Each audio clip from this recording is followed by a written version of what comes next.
नमस्कार साथियों, मेरा नाम संजय कुमार। इस वीडियो में आप भारत में जो आर्थिक नियोजन चलाया गया था, ठीक है, उसकी कैसे शुरुआत की गई थी, उसका अध्ययन करेंगे। तो आइएगा, हम समय ना गवाते हुए आपके सेशन को स्टार्ट करते हैं। तो सबसे पहले हम जानेंगे कि प्लान्ड इकोनॉमी फॉर इंडिया जो है, ये भारत में या बोल सकते हैं एग्जाम के पर्पज से इसमें महत्वपूर्ण क्या-क्या बातें हैं, वो आपको ध्यान रखनी है, ठीक है। तो देखिएगा, तो आपको ध्यान रखना है जो planned economy for of India है या फॉर इंडिया है, ये पूछा जाता है ये किसके द्वारा लिखी गई थी। तो आपको ध्यान रखना है एम विश्वेश्वरैया जो थे आपके, ठीक है, एम विश्वेश्वरैया जो थे इनके द्वारा इसको लिखा गया था। तो आपको ध्यान रखना है वर्ष 1934 में। तो इसमें इन्होंने सबसे पहले इसका जिक्र किया था, यानी बोल सकते हैं आर्थिक नियोजन के पर इन्होंने चर्चा की थी। इन्होंने जब चर्चा की थी तो उन्होंने बताया था कि भारत के जो आपका आर्थिक विकास है वो कम से कम 10 वर्ष के उद्देश्य के साथ बनाना चाहिए, यानी 10 वर्ष का कार्यक्रम निश्चित करना चाहिए भारत के विकास के लिए। ये आपको ध्यान रखना है, बहुत महत्वपूर्ण बात है, ये आपको ध्यान रखना है। इसी तरह से हम बात करते हैं हम आपके, ठीक है, दूसरी महत्वपूर्ण बात की।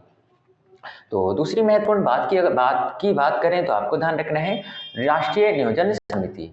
तो बात करते हैं हम राष्ट्रीय नियोजन समिति की। तो आपने सबसे पहले देखा प्लान्ड इकोनॉमी फॉर इंडिया, ठीक है, ये किसके द्वारा लिखी गई थी, ये आपको ध्यान रखना है, ये आपके एम विश्वेश्वरैया, ठीक है। आपको बताना है कि जो एम विश्वेश्वरैया जो हैं, ठीक है, इनकी याद में कौन सी, आपको ध्यान रखना है कौन सा दिवस मनाते हैं, ये आपको बताना है, और ये किस क्षेत्र से जुड़े हुए थे, ठीक है। तो अब बात करते हैं हम आपके राष्ट्रीय नियोजन समिति की, ठीक है। तो राष्ट्रीय नियोजन समिति की अगर बात करें तो आपको ध्यान रखना है वर्ष 1938 में सुभाष चंद्र बोस के द्वारा इसका गठन किया गया था, ठीक है। आपको ध्यान रखना है वर्ष 1938 में ही, आपको ध्यान रखना है कि वर्ष जो 1938 है, ठीक है, इसमें आपको एक महत्वपूर्ण बात ध्यान रखनी है कि जो आपके सुभाष चंद्र बोस हैं ये कांग्रेस के क्या बनते हैं, अध्यक्ष बनते हैं, ये आपको ध्यान रखना है। और ये कौन सा अधिवेशन कहलाता है इनका, हरिपुरा अधिवेशन कहलाता है। वहीं आपको कमेंट बॉक्स में बताना है कि जो त्रिपुरी संकट है या बोल सकते हैं जो त्रिपुरी आपका, ठीक है, अधिवेशन होता है सुभाष चंद्र बोस जी का, ये किस वर्ष होता है, ये आपको बताना है कमेंट बॉक्स में, ठीक है।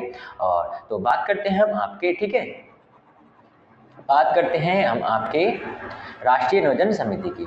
तो आपको ध्यान रखना है वर्ष 1938 में सुभाष चंद्र बोस जी के द्वारा इसका गठन किया जाता है। इसकी अध्यक्षता किसके द्वारा की जाती है, ये आपको ध्यान रखना है पीटी नेहरू, ठीक है, यानी पीटी नेहरू बोले तो चाचा नेहरू, यानी बोले तो पंडित नेहरू, यानी पंडित जवाहरलाल नेहरू, ठीक है, इनके द्वारा इसकी अध्यक्षता की जाती है, यह आपको ध्यान रखना है। जबकि गठन सुभाष चंद्र बोस जी के द्वारा एम विश्वेश्वरैया के द्वारा क्या दिया गया था, भारत में आर्थिक नियोजन जो था उस पर सबसे पहले चर्चा की गई थी अपने पुस्तक, यानी ध्यान रखना है प्लान्ड इकोनॉमी फॉर इंडिया, ठीक है, पूछी जाती है प्लान्ड इकोनॉमी फॉर इंडिया जो है ये किसके द्वारा लिखी गई थी। तो बात करते हैं हम दूसरे महत्वपूर्ण, ठीक है, प्लान की। तो दूसरा महत्वपूर्ण जो प्लान है वो आपको ध्यान रखना है, दूसरा महत्वपूर्ण प्लान आपको ध्यान वर्ष 1944 में लाया जाता है, ठीक है, जिसको बॉम्बे प्लान के नाम से जाना जाता है। और ये भी ध्यान रखना है कि बम्बई के जो 8 बड़े-बड़े उद्योगपति होते हैं, ठीक है, इनके द्वारा इसका गठन किया जाता है। इसमें होता क्या है, इसमें आपको ध्यान रखना है इसके सूत्रधार का मतलब है इसका जो रखने की जो नींव है, ठीक है, या अहम जो भूमिका है वो किसके द्वारा निभाई जाती है, ये आपको ध्यान रखना है आदर्श दलाल के द्वारा। जो आदर्श दलाल होते हैं वो बॉम्बे प्लान गठन करने का, ठीक है, प्रस्ताव रखते हैं, जिसमें 8 उद्योगपति इसको मिलकर गठित करते हैं, ये आपको ध्यान रखना है। और किस वर्ष आता है, 1944 में।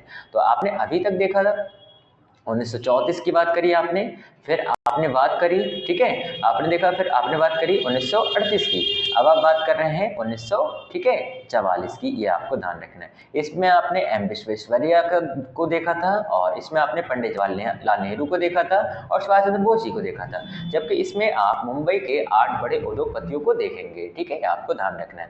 तो 1944 में लाया गया था, आदर्श दलाल इसमें प्रमुख हैं। इसमें आपको ध्यान रखना है इनका जो उद्देश्य था ये था कि ये 15 वर्षों में, ठीक है, प्रति व्यक्ति आय को दोगुना करने का लक्ष्य निर्धारित करा गया था। ये आपको ध्यान रखना है, जो हर व्यक्ति है उसकी आय कम से कम दोगुनी होनी चाहिए, ठीक है, पूर्व जो रही थी उसकी, ये आपको ध्यान रखना है।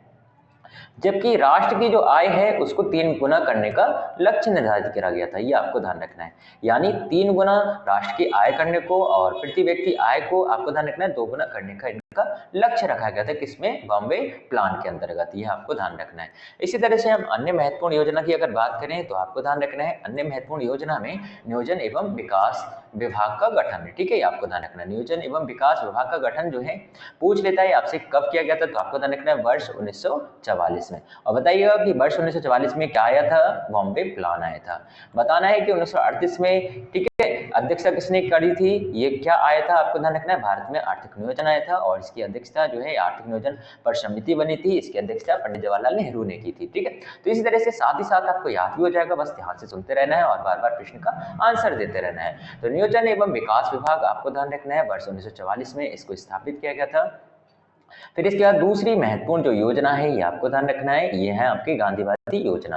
पूछता है कि जो गांधीवादी योजना है ये किसके द्वारा लाई गई थी, तो आपको ध्यान रखना है श्रीमन नारायण अग्रवाल के द्वारा, ठीक है, आपको ध्यान रखना है श्रीमन नारायण अग्रवाल के द्वारा आपको ध्यान रखना है गांधीवादी योजना प्रस्तुत की गई थी वर्ष 1944 में। और वर्ष 1944 में आपको ध्यान रखना दूसरी महत्वपूर्ण घटना नियोजन एवं विकास विभाग का गठन भी हुआ था, ये भी आपको ध्यान रखना है, ठीक है। और दूसरी चीज आपने देखी बॉम्बे प्लान, जो आपका ध्यान रखा अपने जो बॉम्बे प्लान है, ठीक है, ये भी आपका 8 उद्योगपतियों के द्वारा आरएसएस दलाल जिसमें महत्वपूर्ण भूमिका निभा रहे थे, ठीक है, ये भी आपको ध्यान रखना है 1944 में ही गठित हुआ था, ठीक है।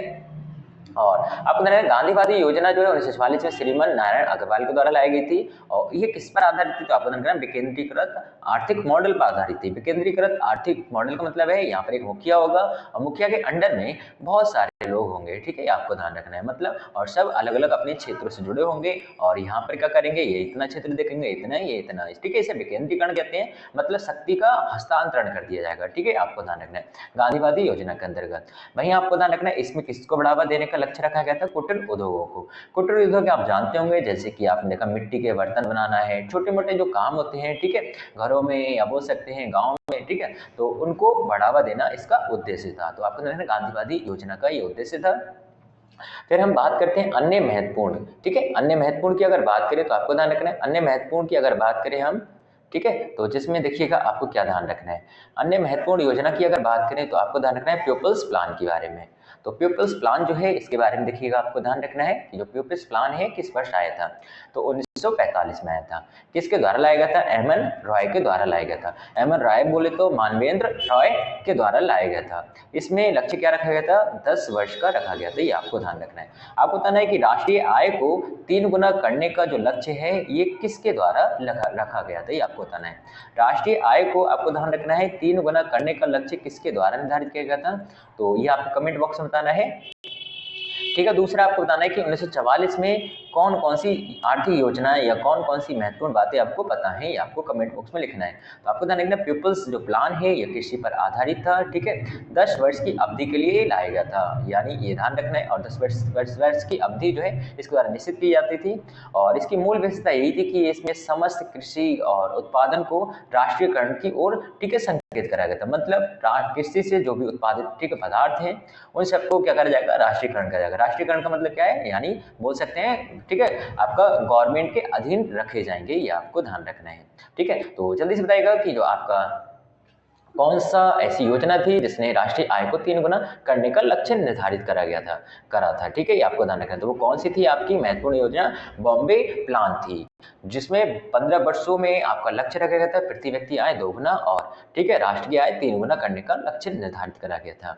इसी तरह से गांधीवादी योजना देखी आपने। अब आप देखेंगे अन्य महत्वपूर्ण योजना पीपल्स प्लान, इसके बारे में भी देखा। अब आप देखेंगे, ठीक है, सर्वोदय प्लान के बारे में। तो आपको ध्यान रखना है जो सर्वोदय प्लान है ये भी आपकी एग्जाम में पूछी जाती है, ठीक है। ये योजना किस वर्ष अस्तित्व में आई थी, तो 1950 में आई थी, ये आपको ध्यान रखना है। और इसमें भी महत्वपूर्ण भूमिका किसने निभाई थी, जयप्रकाश नारायण ने, ठीक है, आपको ध्यान रखना है। जयप्रकाश नारायण के द्वारा इसमें महत्वपूर्ण भूमिका निभाई गई थी, ये आपको ध्यान रखना है। और इसमें आपको ध्यान रखना कृषि उद्योग, कृषि कुटीर उद्योग और लघु, इन पर अधिक जोर दिया गया था। आपको बताना है कुटीर उद्योगों पर किस योजना के द्वारा, ठीक है, जोर दिया गया था, तो आपको ध्यान रखना है गांधीवादी योजना के द्वारा, ठीक है। किसके द्वारा लाई गई थी, श्रीमन नारायण अग्रवाल के द्वारा ये योजना प्रस्तुत की गई थी, ये आपको ध्यान रखना है। सर्वोदय योजना 1950 में आई थी और जयप्रकाश नारायण के द्वारा लाई गई थी, आपको ध्यान रखना है। इसी तरह से हम बात करते हैं आपके, ठीक है, फाइनल यानी बोल सकते हैं योजना आयोग की। तो योजना आयोग आपको ध्यान रखना है कि जो योजना आयोग है इसका गठन किस वर्ष किया गया था, ये आपसे पूछ सकता है। तो आपको ध्यान रखना है इसका जो गठन है यह आपका 15 मार्च, ठीक है, आपको ध्यान रखना है 1950 को इसका गठन किया गया था।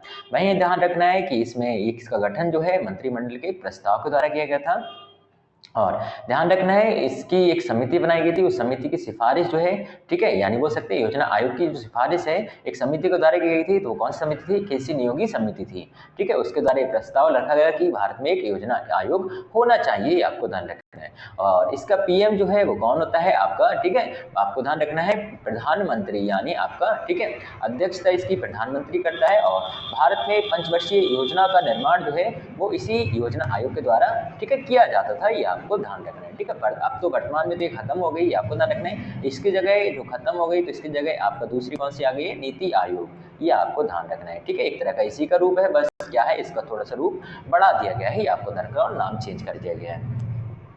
इसी तरह से हम बात करते हैं आपके राष्ट्रीय विकास परिषद की, ठीक है। तो पूछता है कि जब एनडीसी है तो एनडीसी का गठन किस वर्ष किया गया था? ये बहुत सारे एग्जाम में एसएससी, रेलवे, ठीक, इन एग्जामों में अधिकांशतः पूछे जाने वाले क्वेश्चन है, ये आपको ध्यान रखना है। तो आपको ध्यान रखना है 6 अगस्त 1952, तो 6 अगस्त 1952 को आपको ध्यान रखना है, ठीक है। 6 अगस्त 1952 को राष्ट्रीय विकास परिषद की स्थापना की गई थी और ये किसके द्वारा की गई थी? तो योजना आयोग ने अपनी एक सिफारिश दी, उस सिफारिश के आधार पर इसकी स्थापना की गई थी, आपको ध्यान रखना है, ठीक है। और इसकी अध्यक्षता पीएम के द्वारा की जाती है और एक आपका संविधान इतर, ठीक है, निकाय है, ये आपको ध्यान रखना है। और नियोजन के लिए आपको ध्यान रखना है, यानी योजना बनाने के लिए ये सर्वोच्च संस्था होती है। योजना आयोग का जो सचिव होता है, ठीक है, ठीक है, आपको ध्यान रखना है, वही क्या होता है आपका एनडीसी का भी सचिव होता है, ये भी आपको ध्यान रखना है। इसका कार्य ये होता है कि ये योजनाओं को अंतिम रूप से अनुमोदित करता है, ठीक है, मतलब बोल सकते हैं एक तरह का ठप्पा यानी मोहर लगाता है, ठीक है, फाइनलाइज करता है और समय समय पर योजनाओं का मूल्यांकन भी करता है, ये आपको ध्यान रखना है। इसी तरह से हम बात करते हैं आपके अन्य महत्वपूर्ण, ठीक है, मतलब आपने देखा था कि स्टार्टिंग में आपने देखा 1934 में, ठीक है। तो इसके बाद आपकी, ठीक है, बस इतनी योजना आपको ध्यान रखनी है। तो आपको एक बार जल्दी जल्दी से रिवाइज कर लेना है। आपने सबसे पहले क्या देखा था? आपने सबसे पहले प्लान्ड इकोनॉमी फॉर इंडिया देखा था, किसके द्वारा लिखा गया था? ठीक है, एम विश्वेश्वरैया जी के द्वारा लिखा गया था। आपने देखा एम विश्वेश्वरैया के द्वारा ये लिखा गया था, ठीक है। और 10 वर्ष में इसका लक्ष्य रखा गया कि 10 वर्ष में अपना कार्यक्रम प्रस्तुत करेंगे और जिसमें हम कुछ लक्ष्य निर्धारित करेंगे। और वहीं आपको ध्यान रखना है दूसरी महत्वपूर्ण आपको योजना ध्यान रखनी थी, दूसरी महत्वपूर्ण योजना राष्ट्रीय नियोजन समिति की स्थापना तो 1938 में की गई थी और आपको ध्यान रखना पंडित जवाहरलाल नेहरू इसके अध्यक्ष बनाए जाते हैं। और किसके द्वारा की जाती है? आपको ध्यान रखना सुभाष चंद्र बोस जी के द्वारा। बॉम्बे प्लान में आपको ध्यान रखना था 1944 में लाया गया था और बॉम्बे के 8 उद्योगपति इसमें सहायता कर रहे थे, ठीक है, यह उनका, ठीक है, एक तरह का उद्देश्य था। और इसके सूत्रधार आदर्शित दलाल को माना जाता है, ये आपको ध्यान रखना है। और 15 वर्ष इन्होंने लक्ष्य रखा था जिसमें रखा था कि प्रति व्यक्ति आय को दोगुना कर देंगे और राष्ट्रीय आय को 3 गुना कर देंगे, ये आपको ध्यान रखना है। फिर आपने नियोजन एवं, ठीक है, विकास विभाग देखा था 1944 में इसकी स्थापना की गई थी। और फिर उसके बाद आपने गांधीवादी योजना देखी थी। तो आपने 1944 में आपने कुछ महत्वपूर्ण बातें देखी। क्या क्या देखा? बॉम्बे प्लान आया था 1944 में ही, 1944 में गांधीवादी योजना और नियोजन एवं विकास विभाग की स्थापना हुई थी, आपको ध्यान रखना है, ठीक है। और गांधीवादी योजना कुटीर उद्योगों को बढ़ावा देने के लिए लाई गई थी, ये आपको ध्यान रखना है। और विकेंद्रीकृत आर्थिक मॉडल पर आधारित थी, ये आपको ध्यान रखना है। फिर आपने देखा था नेक्स्ट आपने पीपल्स प्लान देखा था 1945 में एम एन रॉय के द्वारा पीपल्स प्लान प्रस्तुत किया गया था। ये 10 वर्ष की अवधि इसमें निश्चित की गई थी, ये आपको ध्यान रखना है। और ये कृषि पर इसमें सर्वाधिक बल दिया गया था जिसमें यह भी उद्देश्य रखा गया था, आपको ध्यान रखना है कि आपका समस्त कृषि और उत्पादन जो है उनका राष्ट्रीयकरण किया जाएगा, यानी कृषि से जो भी उत्पादित चीजें की जाएंगी उनका राष्ट्रीयकरण किया जाएगा, ये आपको ध्यान रखना है। फिर आपने सर्वोदय योजना देखी, इसमें आपने देखा जेपी नारायण, ठीक है, यानी जयप्रकाश नारायण के द्वारा प्रस्तुत की जाती है। 1950 में कृषि, लघु और कुटीर उद्योगों पर इसमें जोर दिया जाता है। फिर फाइनल में आपने देखा कि योजना आयोग का, ठीक है, स्थापना हो जाती है 15 मार्च 1950 को, ये आपको बहुत महत्वपूर्ण डेट ध्यान रखनी है, 15 मार्च 1950 को। और ये किसके द्वारा मतलब बोल सकते हैं अस्तित्व में आती है? मंत्रिमंडल के प्रस्ताव के द्वारा। इसीलिए यह आपकी एक ठीक है संवैधानिक संस्था ना होकर ये संविधानेतर संस्था थी, आपको ध्यान रखना है। और ये किसकी समिति की सिफारिश पर बनाई जाती है? केसी नियोगी समिति के सिफारिश पर बनाई जाती है। और इसमें ये होता है कि इसका जो अध्यक्ष होता है वो पीएम होता है और 5 वर्ष का, ठीक है, योजना अपनी प्रस्तुत करती है, ये आपको ध्यान रखना है। फिर आपने कहा राष्ट्रीय विकास परिषद, इसका जो गठन है 6 अगस्त 1952 को किया जाता है। ये क्या करता है, योजना आयोग सिफारिश करती है और इसके द्वारा पंचवर्षीय जो योजना होती है उनको, ठीक है, फाइनलाइज करता है, ये आपको ध्यान रखना है, अनुमोदित करता है और उनका मूल्यांकन करता है कि कितने हद तक वो सफल रही हैं, ये आपको ध्यान रखना है। इसमें खासियत आपने ये देखी कि जो योजना आयोग का सचिव होता है भाई एनडीसी का भी सचिव बना दिया जाता है और ये भी क्या होती है आपकी एक संविधानेतर संस्था होती है, आपको ध्यान रखना है, और नियोजन के लिए सर्वोच्च संस्था होती है। ये आपने देखा था। फिर आपने देखा था, ठीक है, इसके बाद आपने, ठीक है, मतलब बोल सकते हैं क्लास को खत्म कर दिया था। नमस्कार, धन्यवाद, ठीक है। और अगर आप लोग अभी तक सेशन को लाइक सब्सक्राइब नहीं करें तो जल्दी कीजिएगा और दोस्तों के बीच शेयर कीजिएगा।